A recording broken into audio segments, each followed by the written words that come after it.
नमस्कार, मैं मनीष स्वागत करता हूँ आपको अपने इस यूट्यूब चैनल पे। दोस्तों, आज अपन बात करने वाले हैं कि क्या जो डिफ़ॉल्ट लैंग्वेज आपने फॉर्म अप्लाई करते समय जो डाला था, ग्रुप डी हो या एनटीपीसी हो, तो क्या उसमें मॉडिफिकेशन हो सकता है क्या, कि आप अपने जो डिफ़ॉल्ट लैंग्वेज है उसको चेंज कर सकते हैं क्या?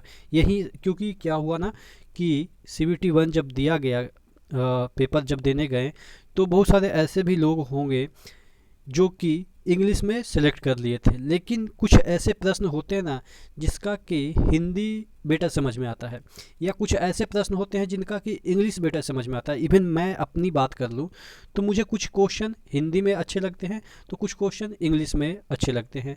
तो यानी कि अपना अपना चॉइस है। अगर आप बाईलिंगुअल पढ़ाई किए होंगे तो दोनों लैंग्वेज में आपको थोड़ा सा कहीं ना कहीं कुछ ना कुछ बेनिफिट मिलता है, क्योंकि जिस तरीके के क्वेश्चन पूछे जाते हैं, ऑप्शन भी जिस तरीके से दिए जाते हैं, कुछ इंग्लिश के भी क्वेश्चन पूछे जाते हैं, तो इससे जो बाईलैंग्वेज जो जानते हैं उनको फ़ायदा हो जाता है। लेकिन जिन्होंने सिर्फ इंग्लिश बाय डिफ़ॉल्ट लैंग्वेज डाल दिया, वो हिंदी में देख ही नहीं पा रहे थे सीबीटी वन में।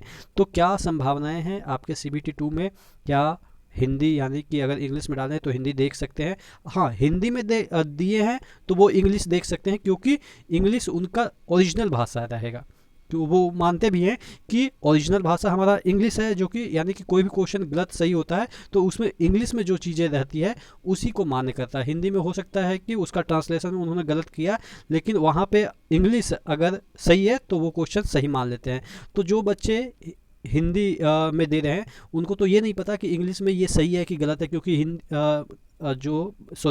जो बच्चे इंग्लिश में दे रहे हैं उनको तो पता हो जाएगा कि हिंदी में गलत है, लेकिन जो इंग्लिश नहीं जानते हैं तो उनको दिक्कत हो जाएगा कि इंग्लिश, क्योंकि वो ऑलरेडी नहीं जानते। तो बहुत सारे चीज़ें होती है जो कि बाईलिंगुअल जो जानते हैं उनको फ़ायदा होता है, और जो एक लैंग्वेज पे डिपेंडेंट हो जाते हैं उनको थोड़ा सा घाटा हो जाता है उस सेंस में, जब क्वेश्चन में कुछ एरर वगैरह हो जाती है। तो आप देखेंगे कि बहुत सारे परीक्षा में यही कहा जाता है कि जो हिंदी इंग्लिश वर्जन होगा वही मान्य होगा क्वेश्चन। ठीक है, कुछ अगर दिक्कत होती है तो इंग्लिश वर्जन मान्य होगा।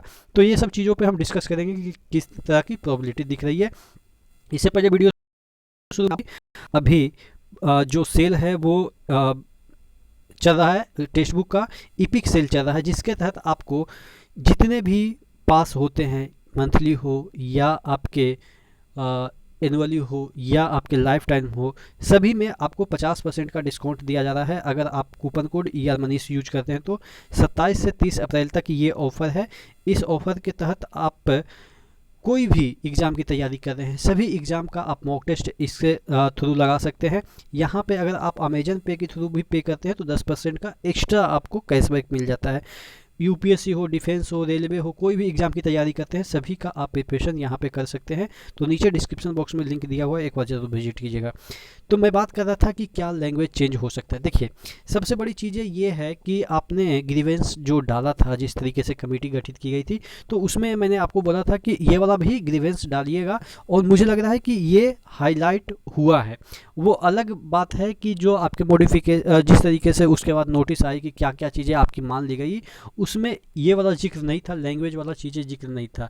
तो इसमें भी आपके एनटीपीसी में अगर मान लिया गया है, और इसमें हो सकता है कि नहीं डाले हैं, तो हो सकता है कि आपके जो लैंग्वेज है वो दोनों मिल सकते हैं, दोनों मिल सकते हैं। जिस तरीके से आपने ग्रीवेंस डाला है तो उस पर अगर एक्शन लिया गया हो तो दोनों मिल सकते हैं। ये 50-50 चांस है, 100% इस पर श्योरिटी नहीं है।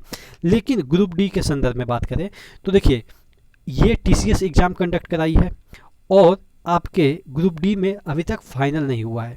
ठीक है, और फाइनल नहीं हुआ है, और जिस तरीके से ग्रीवेंस डाले गए हैं, तो TCS भी अगर कंडक्ट कराती है तो उसके पास ये इन्फॉर्मेशन चली जाएगी कि कम से कम चेंज करने का ऑप्शन उनको मिलना चाहिए। जो आप यहाँ पे एक ऑप्शन रहता है लैंग्वेज का, उसमें चेंज नहीं हो पा रहा था जो इंग्लिश में सिलेक्ट किए।